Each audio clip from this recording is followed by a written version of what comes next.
just got back from a long walk looking for new batteries and more tapes. I looked out and found some tapes, but they got some old music on them. And I kind of feel bad about erasing music. Like, who knows if you're ever going to hear that music a lot. But I get to listen to the music before I use those tapes to record, so hopefully I'll find some blank ones somewhere. Like, Radio Shack's long gone before even the apocalypse hit. But so, yeah, this next part is part of the worst and part of the best and part of the most devastating time in the last year, and then for the most part of my life, man. So I was hustling, trying to dodge the supremacist guys, and I was on mule, top of that berm, and there was just, at first glance, it looked like a sea of people, right? It's like, holy crap, man. It wasn't near as big. I just glanced across and went, oh shit, and then ducked down. I would have thought the entire 5th Army was on the other side, you know. And somebody went to yelling at me. And, yeah, you see, he kind of freaked out. I think he thought I was really tall because I rode that mule up the top of the berm. And it just kept getting taller and taller until the mule poked his head over. But it had to have been about 80, 90 people. But they're all wearing camouflage, but most of it didn't match. This was the local militia group. Now, come to find out, they were run by like 8 or 10 guys from the army. Had come down here. They didn't have a lot of people, so they started recruiting up, you know, the local gun nuts, ammo sexuals, and militia types to go fight back against these people and kind of hold Highway 6 there. So they went to yelling and screaming at me, and every idiot with an AR pointed at me. I knew they was just jumping your shit, so I was just like, okay, let's hold up, you know. Yeah, and half of them, put your hands up, and half get down. I can't get down without my hands, and, you know, I threw it out a shotgun. It's like, I'll hand it down, or I set it down, but I ain't doing nothing. And down there, and finally this one guy, that's a Wright, W-R-I-T-E, like writing, stepped up, and like, come back this way. And they took me away from these guys back towards where they had their own military truck, this 2.5-ton monster back there. And he started asking me who I was with. I was with militia, if I was going to fight with them, and that kind of stuff. I told him, I ain't got no training, I ain't got no will, I got nothing, you know, I got weapons. He looked at my shotgun. I said, I got a rifle under my bag. He said, okay. He said, well, if you ain't going to fight with us, we're about to go down here and get in a mess. You're going to have to go back to our base camp, which is further up Highway 6 down there. Little, you know, I almost stumbled across it when I tried to go to the park over there. There's a field next to a church down Highway 6 over there. So he had one of his guys, one of these, a runner or whatever, it was one of these militia cats, lead this guy back to whatever. And I said, well, I ain't going to leave my mule here, you know. So he said, yeah. So, I started walking back with this guy. He's holding my shotgun. I still got the rifle, but I guess I couldn't get to it in a hurry, so they weren't that big deal. And I didn't tell him about my sidearm, you know. So we went going down Highway 6, man. You can see certain places over there where, you know, there's the old Sloan lumber right behind where the firefight, you know, the fire department was. There was a hell of a gunfight there, you know. There was stuff burned, bullet holes, and explosion marks and stuff everywhere. So I started asking this cat, like, what in the hell is going on? And he could only tell me what he had heard. So far, all the rest of the world had come to us. Mexico, everybody except Canada, and a few handful of people got tired of our administration and the threat that we had against everywhere else, and decided to come and try to stop us from being jackasses. And then there were other parts of the world that were just like, we're tired of dealing with them, or is it time to try to take over, you know, Middle East, Russia, China, fucking Mexico, just everywhere. Just like, yeah, fuck it, let's just go cut it up, do whatever. You know, at the very least, prove a point or whatever. At the same time that they were launching it, they started putting all their, you know, ships and stuff close, and it was getting this big saddle raver and, you know, saber rattling get together kerfuffle that the terrorist organization, Nobody really knows who they were because they couldn't take credit for it because they always used the internet and electricity to do so. Blew up like 5 of the 11 main stations for power, which even in the best of circumstances would have knocked out power for, you know, 6 to 8 months. Almost put us back in the Stone Age there. But now we've had 2 hurricanes. One of the military guys said that they had heard that there was another one that could be forming, that they're hoping that it'll go some other way, but since everything's knocked out and all the Dopper's been nuked, it's hard to tell. So the flooding and everything's horrible, with no power, no communications. It's just been, like, even the ham radios aren't working properly. They get generation here and there. There was what they call a tactical nuke, which is like sub-megaton, dropped in Houston. It knocked out a bunch of stuff, which kind of clobbered a bunch of it. But because the summertime, the wind's coming in from the south and off the water, they're blowing all the fallout to that north, up in the hill country.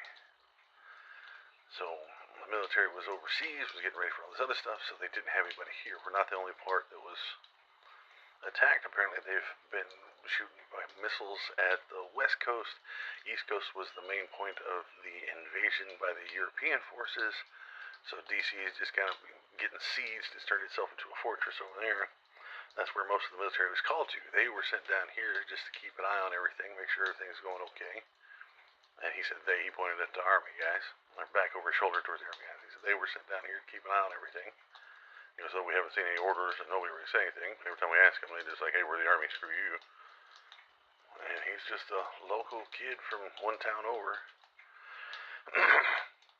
Same with guns, they let him come and, shoot his guns at folks. So he's been out there, but it's been 2 days on and off fighting. I said, well, I heard something the other day, but I ain't really seen much. I told him about the thing at the Walmart, and he was just like, yeah, sounds like they hit a couple of different places like that in the area.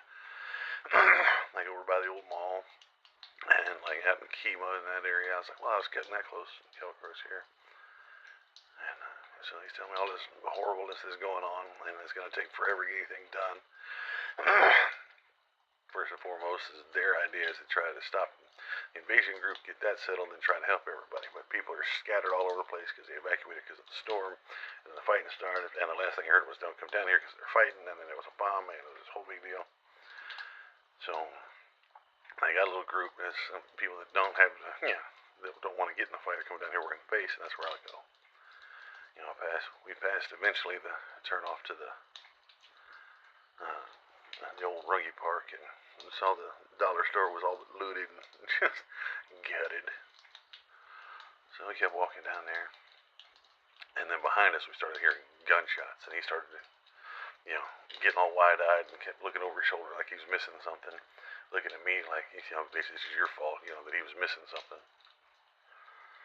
So I said to him, this is down here on the right, and he told me where it was. And I said, yeah, so I'll get down there, and, I said, I'm going to need that shotgun. I kind of,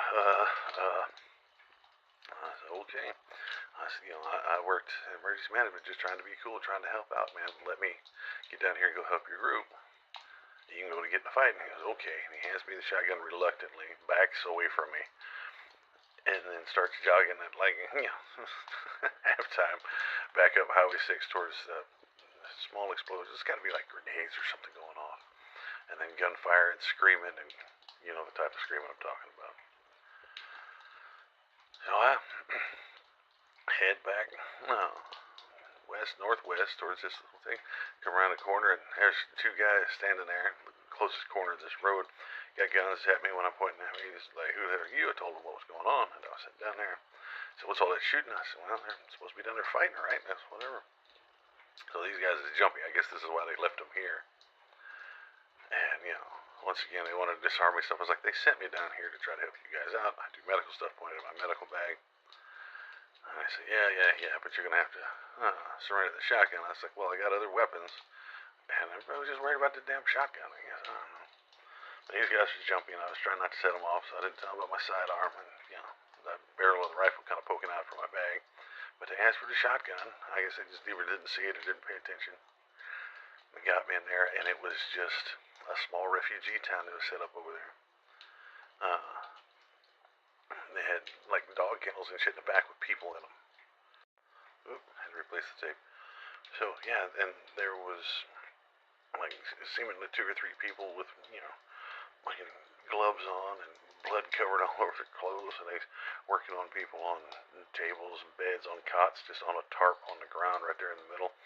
It was like a makeshift military camp. It was like they would have left my damn volunteers alone. I would have had something better than this. But these guys pointed me over there, and they said something about the animals going back, so pointed me where the kennels were, and these were just chain link animal kennels. They had like 4 sides on them, so they even had the metal on the floor. So it was just a cube of chain link. And I got over there, got off mule, and there's kids and shit in there. Everybody in here was not white. Right? These were Hispanic people, Mexican people. Saw somebody who looked black down at the other end. And I tied the mule up, put the rein on, the fence by the thing, and I said hello, and there's the nearest kennel had 2 women and I had like 3 kids in there, and I had like fucked up blankets and some shit. There was like a suitcase in there, but it looked like it was all but empty. And I said, hey, how y'all doing? And the one woman, just gave me a dirty look.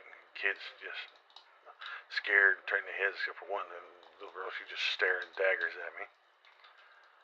And the other woman kind of, she's like, are they gonna put you in here too? And I was, no, I don't know what the fuck's going on. What the fuck are you guys in cages? And she said, because and she made the air quotes, because we're illegals. I said she said they were trying to leave.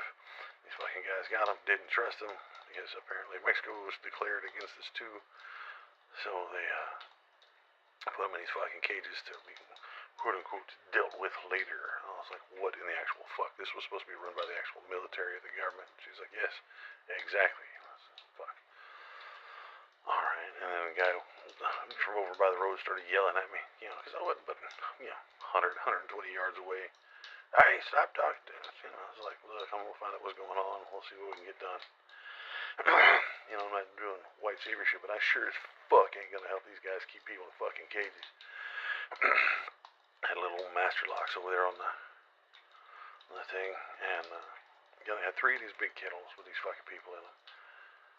And I said, and then somebody over by the medical stuff went to yelling, if you got medical shit, because they could see me standing over my medical bag, they can come over here and give us a hand. So I just hung my backpack and the rifle on the side of my saddle horn with a mule, it was about midday or so, I go over there, and she starts barking like this guy's got a bullet wound, this other guy's got partial amputation, and we need to, stop blood, and they got, a tourniquet on it, whatever. So I'm scrambling in my belt, get my last little gloves on, and go to helping him. It was this tall woman, almost 6 foot tall, and you could tell she was wearing scrubs, but they were just soaked through, and like a half-ass jacket, not like a lab coat, like a windbreaker thing. I think she was just trying to keep the sun off us, because we're standing in the middle of everything. The pop-ups and shit are all around where the little campsites were. And there was this open air operating theater. So we got the gauze and we went to pack in the wound on this, guy with the gunshot. We're doing our damnedest to finally get it all stopped and get it packed down or whatever. Then we, shit, that took 15 minutes. That guy almost bled out right then and there. Just completely pale, see-through. It was all but passed out, so that was helpful. Because the other guys screaming just because they hurt. And those guys was already bandaged, and they was still screaming and writhing around. The lady here, Dr. Araceli something, I just called her Doc. Doc said that it was, we were short on painkillers, any kind of medicine, unless we can find somebody that's got anything on them. And so we got over, started working on this guy with his leg, and she was saying that, we can try to tie it all off. We're going to have to find the arteries, pull them out, knot them down, and, try to do that, but it's probably going to be infection, it'd be horrible. So we had to work it on it a while, And we didn't want to go straight Civil War, like amputation with a bone saw or nothing. We really didn't have a whole lot of sharp instruments. So, forceps and getting it tied down and trying to get it all packed and then wrap the leg and, worried about the tourniquet. We got the tourniquet on it and there was bleeding, but not from the arteries.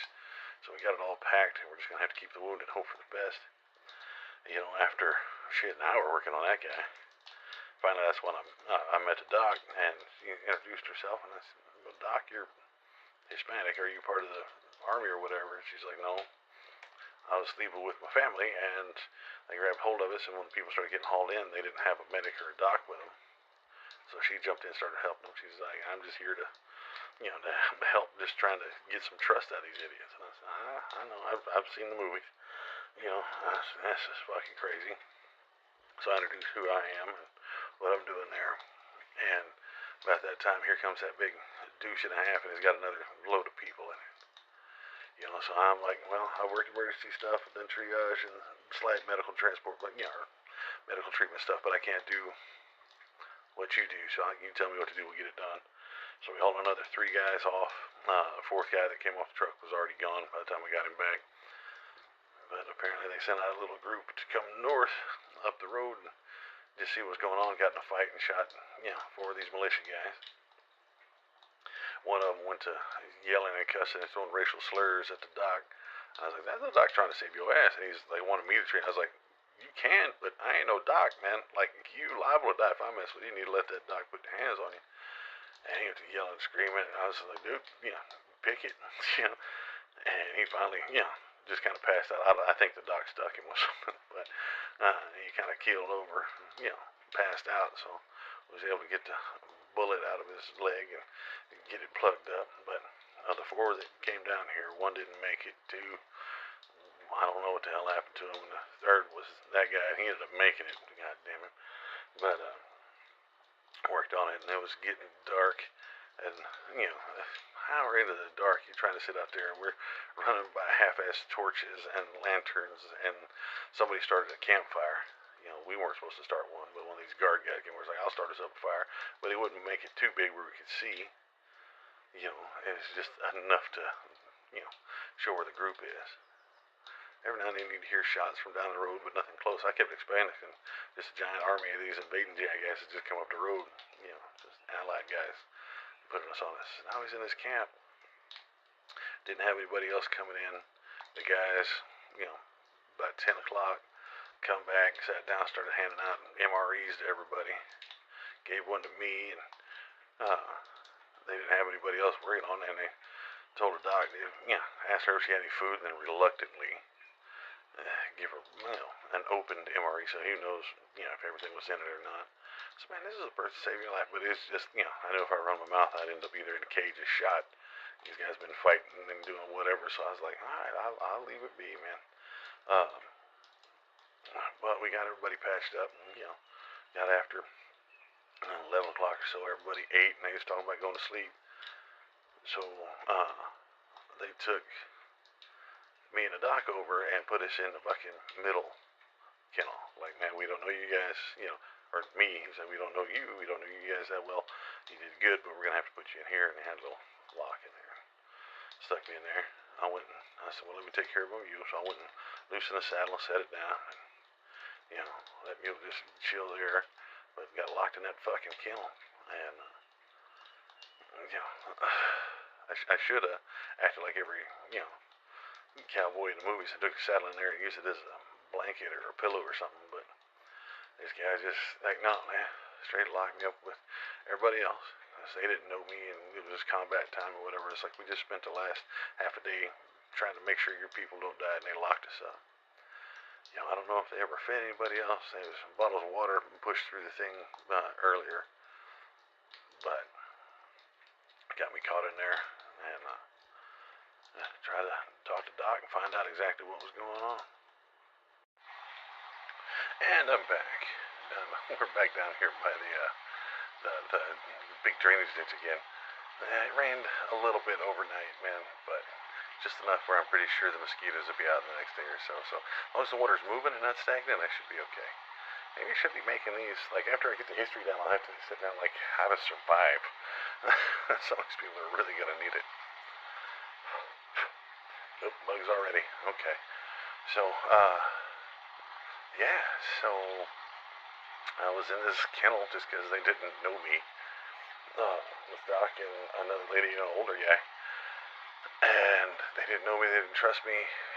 Though they left me with the rifle, they took the shotgun, and they left me with my animal. So, I don't know if that's just because, oh, he's a big looking white guy or whatever. So, I talked to the doc, tried to get clarification. Like, we're not scrambling and trying to heal people right now. So, like, what in the hell's going on? Like, how did you get here? What's going on? And she was like, no, she was leaving with her family, like, niece and, her mother, and, sister and the brother-in-law was supposed to meet them there and all that kind of stuff. And these guys just came running out with guns and just started yelling and screaming. And the handful of the army guys that were there with them, like two of them per little squad of these guys, didn't want to do that kind of stuff, but these militia guys are all fucking just goofy, so they brought him over here, locked him up, and then when one got hurt, she started working on him. So we sat around, and I was trying to tell her everything that I had seen and heard with the guy that was walking me back for, named Embry was his name. Come to find out later. But apparently he's the talker of the group. He's the young cat. Finding out what was going on. And, this whole invasion thing and how we didn't think it was going to get here.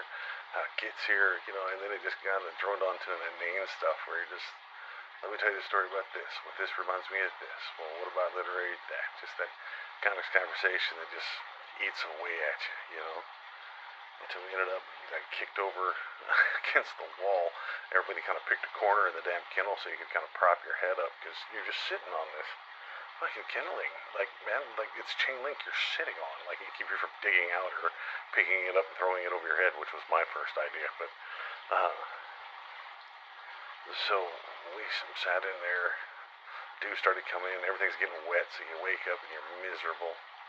And then just the hum of mosquitoes the next morning just started in, man. And about 30 minutes before the light came up, you could hear shots down the road, pow, and you could hear those ricochets just down the road and shit, and, the returning shots. And, that thing I always heard in the movies with, like, people dropping mortars and stuff were going the other way. Apparently they weren't using them on us. At any time I expected like tanks and shit to break out. Like I grew up on movies and TV and books and comic books and shit, like war gaming on tabletops and stuff. Just I was expecting at any time. We every now and then we'd hear jets flying over, but they weren't getting close to us. But you'd hear them. You could rarely see them. It was still kind of cloudy. It was breezy enough, but the mosquitoes and shit started over there right before the sun came up. So I woke up, old Embry, whatever his name is, come kick the side of the cage, rousted me out, and I said, "Oh, you gotta come talk to this guy." So he took me in there and took me to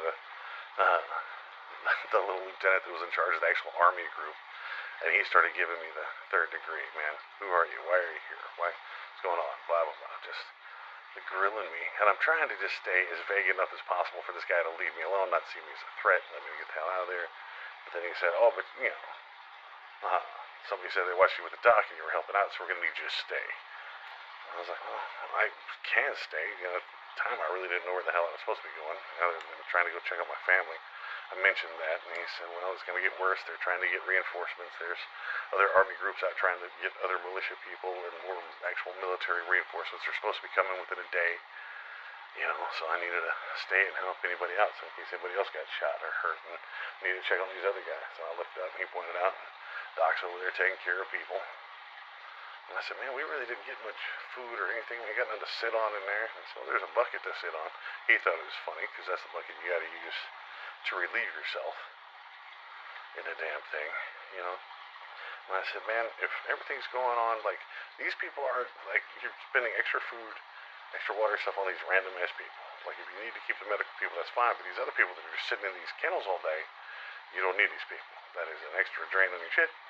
Extra people got to worry about moving, and if we get overtaken." He's like, "No, we'll leave them." Just like blatantly. I was like, yeah. Well, I mean, I was told you guys really didn't want to deal with these guys anymore. So when it eventually he's like, well, okay. So yeah, as long as they go, they're not going south towards the island and towards this invading group to go help them. We'll, see if we can do something about it. And I was like, okay, well he's not a complete dick, but So I thought, all right. So I'll stay here and work what I can. I was really trying to get to check my mother. So once the reinforcements get here, they'll have the medical people. So just stay a day or two. So, alright. Well, about that time, gunfire opened up. We're still sitting there steadily swatting mosquitoes. Whack, whack, as we're trying to work on people. We're almost like, dude, if we're going to do this kind of stuff, we are going to need to keep these bugs off of us. We need to get those buckets emptied and dumped out over there.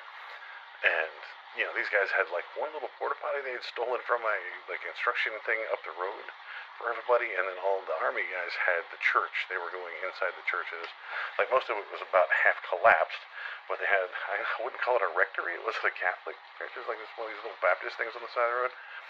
But they were bivouacked in there and using the bathroom outside. So, the doc kept trying to tell us, like, dude, we're going to end up with like dysentery and all kind of horribleness out there, and they didn't listen to her. But by noon, they came over and got those people out of the kennels and just sent them on. Just like it almost looked like they were trying to shoo them away, like you try to run horses out in a cowboy movie, like yeah, get out of here, and pointing them that way, because they're just treating them like they're animals. And me and Doc just standing there cussing at them under our breath, and pretty sure the guy underneath us heard us, but he didn't say nothing because he's trying to get put back together. We had a couple more wounded folks come in that we worked on. We piddled around on them or whatever.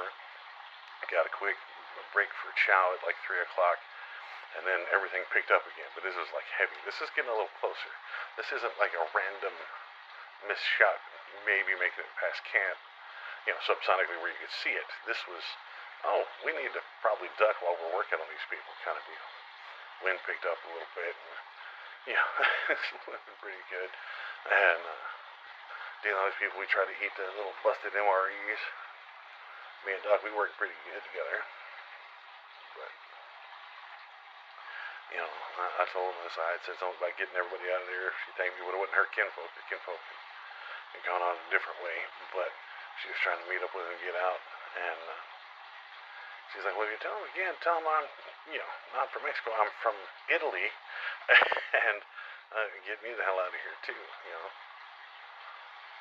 By the end of the day, she was trusting me a little bit better, and we were still working on these guys reluctantly. But it's that do no harm thing that the medical people do, I guess. And Doc was down at UTMB down the island and stuff, and that was all but demolished, according to her, for the first hurricane. It just got torn up. That's one of the best built buildings we have. This is a badass hurricane. And then the invasion stuff come in. That was one of the first places they tried to take, so she booked it. So I was like, that didn't give me a lot of faith for the people on the island. Mostly, like, they're either criminals or they're retirees down the island, man. There's very few and far between that or you work on the island. So, as we both giggled, and like, man, I hope the gangbangers give them a run for their money, man. Like, that'd be hilarious. They keep trying to come with us, but all these guys, like, over on, like, Avenue M are just tearing them up, dude. That'd be hilarious. But, we passed that day, just knee-deep blood and guts, not enough water to wash your hands properly or whatever, just terrified of getting something, fighting off bugs. No, we're not going to get it. That next night is when everybody started getting sick, man. We got into it. It's just by the time to bed down, we're chasing everybody. We taken to getting these really light sheets, like we told we needed, like something with mesh, and it was not necessarily mesh thing. We're just trying to throw them over, just to keep the surface area of the mosquitoes away from everybody. But they locked us back up in there, make sure we didn't run away. I made sure that Mule had water. They put us in there, and then people started getting like violently ill about midnight, 1 o'clock, just vomiting or whatever. They yelling for us. We're like, we come to help, but we're locked in this cage, So we had to get out and start taking care of the sick.